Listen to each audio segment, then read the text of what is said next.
layer it so it looked like there were hundreds and hundreds and hundreds. By the time they came to Empire Strikes Back, I believe there were 160, but in the scenes that I was involved in, there were never more than 12. Some of us were actors, some were stuntmen, and some were just background artists. But we were a very, very tight group because we were working with the actors all the time. And like Derek too, in that film, although I was cast specifically for that part, I ended up doing lots and lots of other parts. They always got their money's worth out of us by asking us to go and work wherever else there was something going on. So I was also on the Hoth planet, in the Hoth base. So I was running around as a rebel, whilst at the same time I was appearing on that same day as a stormtrooper. I was also a snow trooper, chasing myself through tunnels. What else did I do? I did all sorts of things, jungles, you name it. So we literally would be asked to go back to the wardrobe, get into a costume, and turn up at yet another stage, another set, and do whatever we were asked to do. Stunts, throwing ourselves about, falling on the floor, armour breaking all over the place. And then, quite calmly, they say, right, we've got all that, thanks very much, now let's get back to the other scene. And the rest of us would be so exhausted, we'd climb the ladder and get back up there again, and just stand there almost sleeping on the spot. And yes, of course we keep in touch. I mean, we're appearing at conventions all over Europe, so we're always bumping into one another. Today there are 20 actors in this hotel. We've all been down in the bar and we've eaten together today, from Dave Prowse, who's here, Kenny Baker's here, R2D2. We've got, who else have we got here? John Chapman, yes. Who played one of the X-Wing pilots. Pam Rose, Lee Subserlin from the Cantina. Cantina scene. There are lots and lots of us here. Ted Weston. Yes. Alright, there's 2 more nationals that are here. Gentlemen, Paul Allen asks questions for Paul. Hi, Paul. Hey. Hey. Hi. Any question? Compared to the conditions you were in, how hot was it in your suits? You really don't want to know. It was incredible. It was incredible. If any of you are costumers yourselves and have armour, TK armour, whatever, and you've been out trooping in this hot summer sun, it has no comparison to being in a stuffy studio with all of the doors closed. And in those days they used what was called honey smoke, which they used to use to flush out the bees from honey hives. They would make us inhale that, which in actual fact is carcinogenic these days and is banned. So we'd be inhaling that, plus whenever they needed to have snow or water vapor, they actually had boiling water circulating through pipes with holes in, and they were steaming up inside our costumes. Plus the lighting in those days was not as sophisticated as it is today, so they had proper arc lights which were beaming down at us, so the temperature could often get up to 40, 45 degrees. Inside the armour it was much, much more.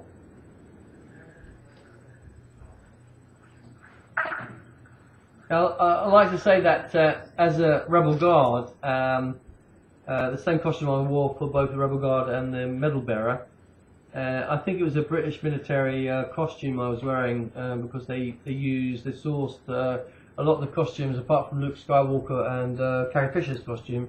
They sourced the costumes from the local kind of Army and Navy storage, and it was a very, very itchy, very, very hot. And I worked on Star Wars: A New Hope, obviously the Star Wars, at Shepard Studios in May, very hot summer. It was like May, and extremely hot and very itchy. The costume was extremely itchy and very, very hot.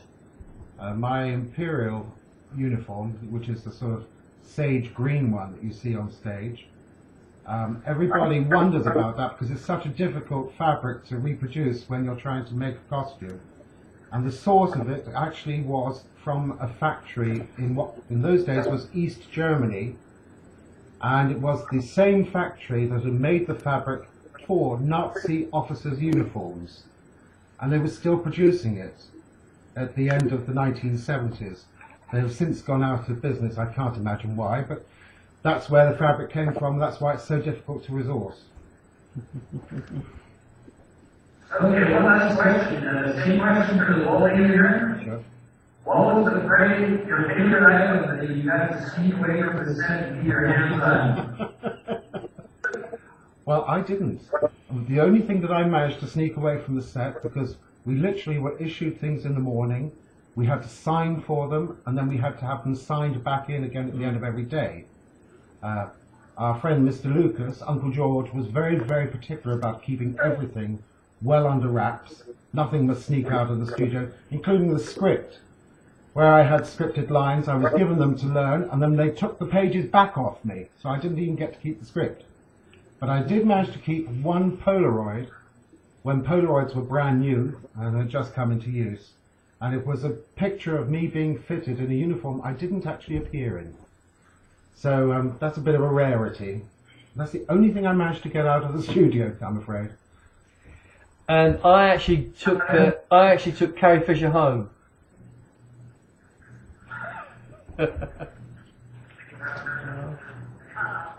Princess Leia, you know.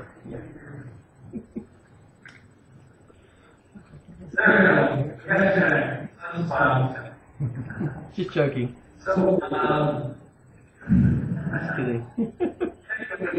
ladies and gentlemen, Mr. Alan Flyng, Mr. Derek Lyons, from Howard, Louise, both by the way are honoring members of the 5 Orders Stormtroopers, which are actually here tonight, guys. All of you are here tonight. So, Great. Thanks all of your help and stopping by to see us, and everybody, sure to get an autograph. Both of these gentlemen sent autograph items to the sharing tonight. Especially Derek, Al. Thank you so much, gentlemen, for joining us, and Thank you very much. Thank you, guys.